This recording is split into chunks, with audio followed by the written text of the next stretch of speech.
All right, this is my take, so don't hate. As great as America is, we are a divided nation. I don't have to tell you that.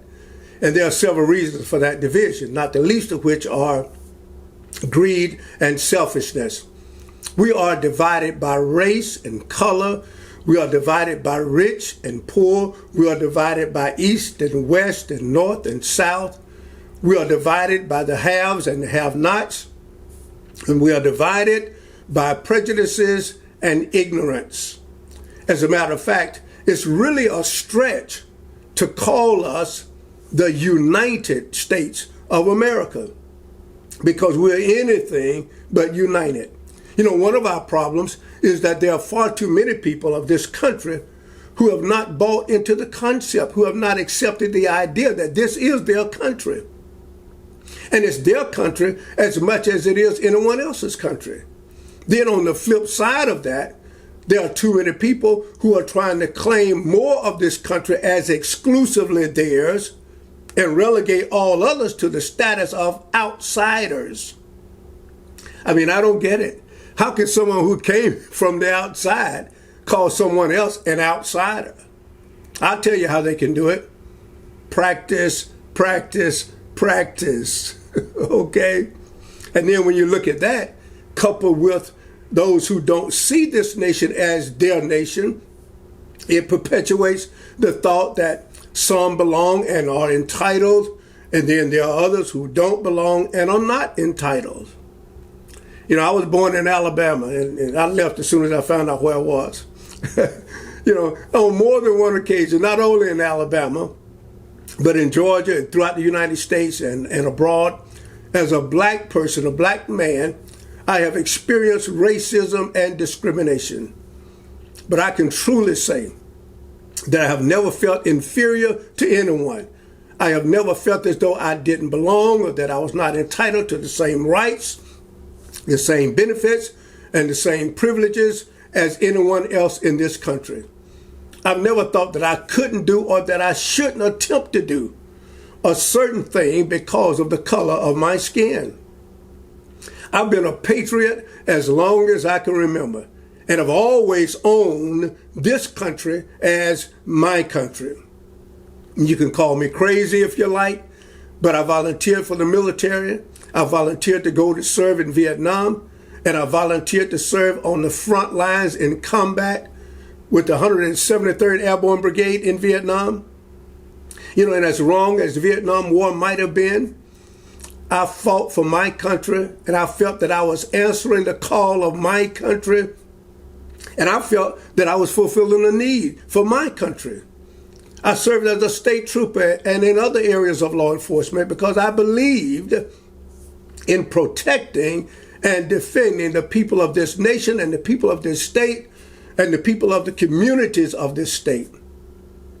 I've never thought of myself as anything but a full-fledged American citizen. Amen. If you watch the Tuskegee Airmen movie, the captain walks around and he asks one of the recruits, why'd you join the Air Corps? And he said, to serve my country. He said, are you people stupid? What country? It's not your country. Your country is full of apes. Amen. That may be a few of you that remember as a child learning that Woody Guthrie song of 1940. And, some people consider it a patriotic song while others thought of it as a communist song. At any rate, it's a good song for me to use to sort of press my point.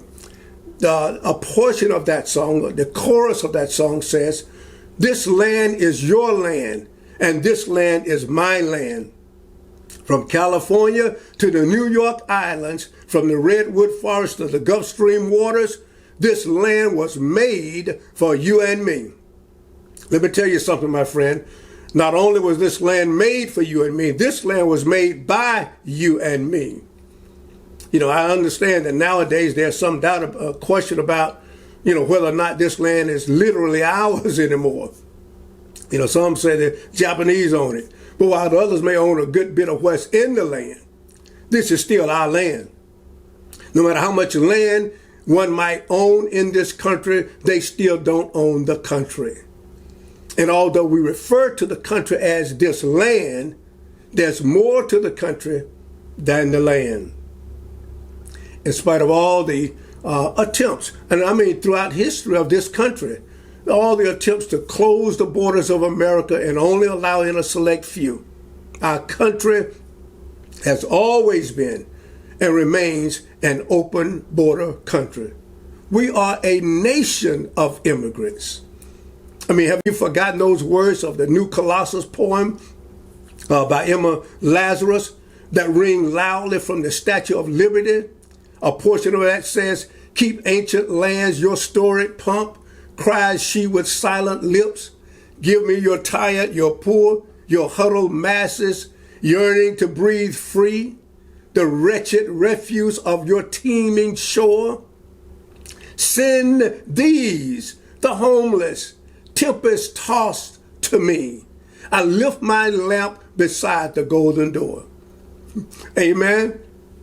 Amen. You know, there's no shortage of flag wavers and so-called patriots who are quick to claim America as mine, all mine.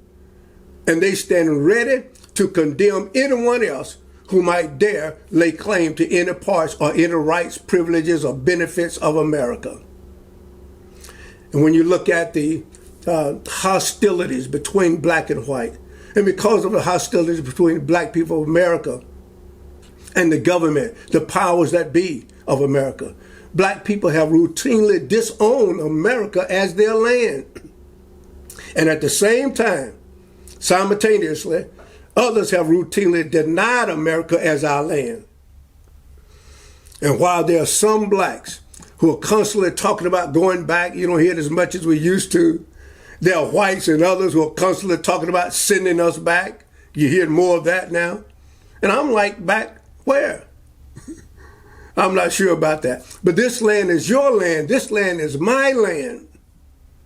My belief is that of all the years we've been in this country, black people been in this country, and we've been part of this country, we still haven't gotten our due. And it's nobody's fault but our own. We haven't gotten it because we haven't demanded it. We haven't taken responsibility for it. We refuse to defend it. This land is your land. This land is my land. I mean, one of the craziest things I've heard in years is talk about defunding the police, attacking our government, attacking our Constitution. What we have are fake patriots who attack their own country. Fake patriots attack their own seat of government. Fake patriots destroy their own nation, threaten their own leaders. Fake patriots try to distinguish between black and white or north and south or even blue and red. This land is your land. This land is my land. This land was made for you and me. This is our nation. This is our government, our politicians, problems and all. These are our police agencies. These are our public servants. You know, in most cases, other people of the world came here voluntarily, while most of our people of African descent were initially brought here involuntarily.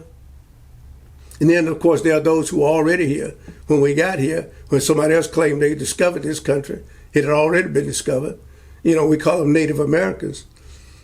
You know, whatever the land of our ancestors, no matter where you're from, it is to be recognized. It's to be honored. It's to be respected and remembered. But this land is our land now. And I want to say to you, my friend, if it is your land, you need to take an interest in your land. You need to take responsibility for your land. You need to become more than a consumer, but you need to become a producer, become more than a burden, become a blessing. If this is your land, you need to invest in the welfare and defense of your land.